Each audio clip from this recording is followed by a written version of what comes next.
সন্দেশখালীতে গতকাল একটি পরিত্যক্ত বাড়ি, কার বা কিসের বাড়ি, সেখান থেকে হঠাৎ গুটি কয়েক পিস্তল পাওয়া গেল, গোটা কয়েক কার্তুজ পাওয়া গেল, আর বিস্ফোরকের নামে কি কি পাওয়া গেল সেটা কেউ দেখতে পেল না। অনেক দূরে ফুসফাস আওয়াজ হলো, বলা হলো সেগুলো নিষ্ক্রিয় করা হয়েছে। আর আজকে বিজেপির লোকের বাড়িতে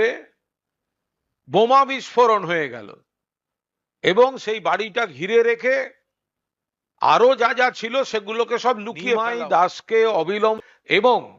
খুব অর্গানাইজড ওয়েতে